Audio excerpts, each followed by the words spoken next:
majina anaitwa Pastor Melinda, ninahudumu hapa Anointed Church kwa Mtogole. Hii ni saa ya neema. Karibuni tusikilize saa ya neema. Somo letu la leo linasema malezi ya watoto. Malezi ya watoto. Tutaenda kusoma kitabu cha Waefeso 6 mstari wa 1.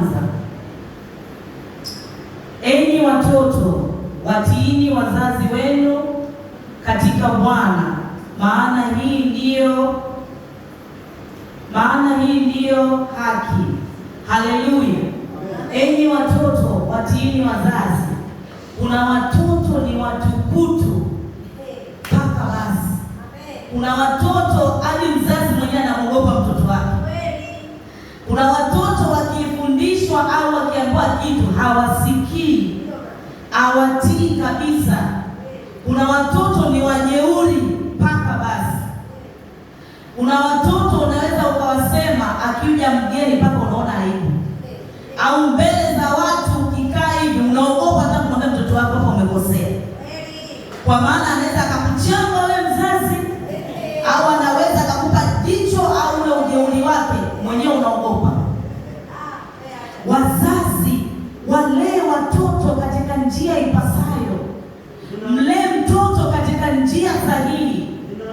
Bwana Yesu asifiwe.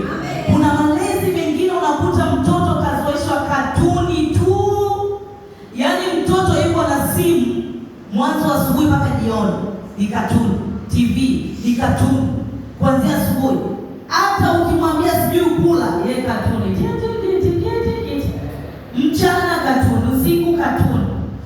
Hata shule atataka kuenda na hiyo simu, mwisho wake akili yake yote inamezwa na ile katuni. Unajua kuna katuni nyingine siku hizi zinaweka mashoga. Unajua kuzimu inatumia katuni kwa ajili ya watoto.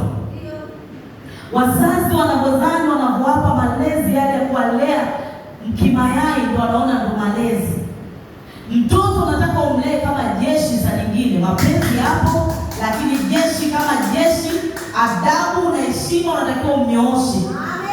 Mtoto anaweza akakaa hapo, mgeni amekuja pale, anamtizama usoni mpaka aibu, mgeni anampa soda yake, anamwangalia mpaka kile chakula inabidi ampe ule mtoto.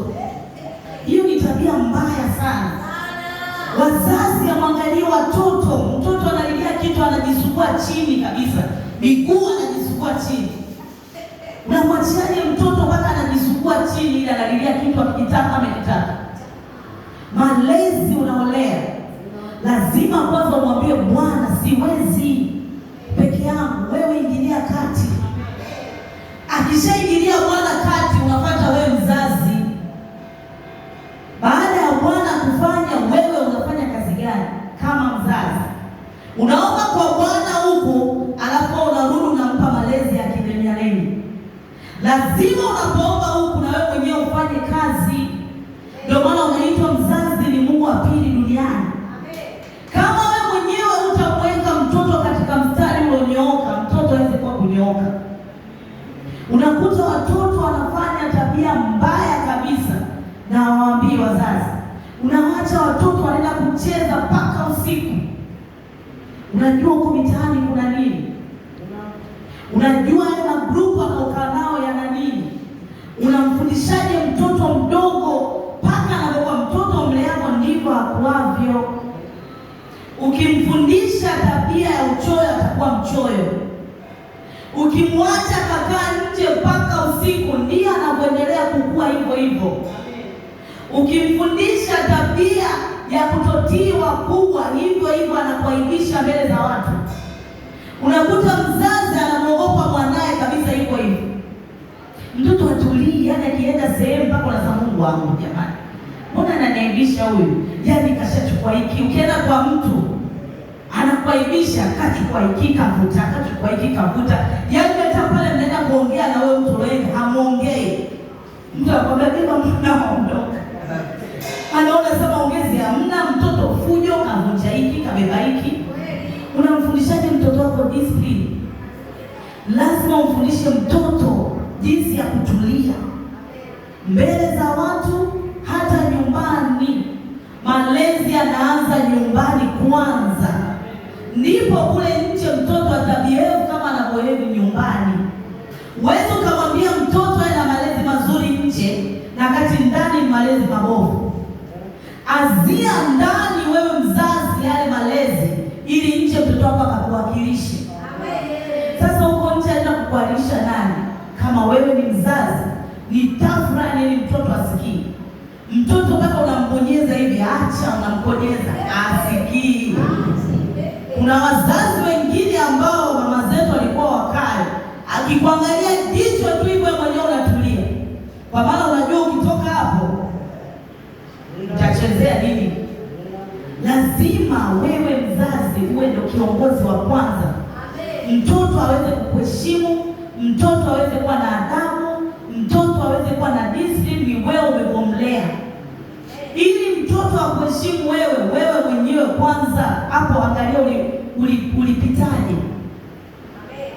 Ndio maana wiki iliyopita tulisema watoto wasiingilie mambo ya wazazi, kwa sababu pia hiyo inasababisha mtoto pia unamuingiza kwenye tabia nyingine mbovu. Mtoto ndio mleavo, hata akienda kwenye ndoa yake anakuwa na tabia kama ya kwako. Usipomweka katika sehemu, mtoto anatakiwa amtii mbele za watu. Mtoto anatakiwa awe msikivu. Mfundishe mtoto wako kusikiliza sana, kuongea kidogo. Akiwa msikivu sana, hata darasani atakuwa wa kwanza. Lakini mtoto umenita asikilizi, yani yeye tu mwanzo mwisho, unamharibu mtoto. Mfundishe mtoto kukaa katika ile, kila mtu akimwona anamwadmire mtoto wako. Ushaikuona unamwadmire mtoto wa mtu, lazima mtoto ana hekima. Mkanye mtoto, mweke kwenye malezi ya kimungu. Baada ya Mungu kuna wewe mwanadamu. Sasa unamkanya vipi? Baada ya pale atulie kwenye watu, atulie nyumbani, asome. Muda wa kusoma wa kusoma, sio muda mwingi. Mzazi unamwacha makatuni, unamwacha anacheza nje, unamwacha anatembea ovyo, unamwacha mtoto anakaa na makundi ambayo haeleweki. Wewe umekaa tu, katoka ukaenda huko nje. Sasa wewe ni mama aina gani au ni baba wa aina gani kama unamwacha mtoto? Hata ukiulizwa mtoto wako yuko wapi hujui. Watoto siku hizi wadogo wanaharibikiwa.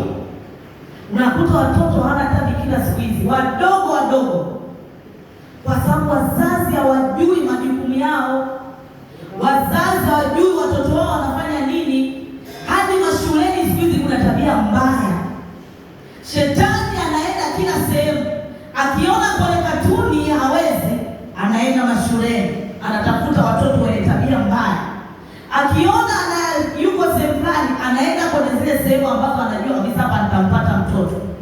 Wewe mzazi, kana mwanao mjue, mwangalie mwanao. Kuna wazazi wengine hata mtoto ajui anasoma shule gani.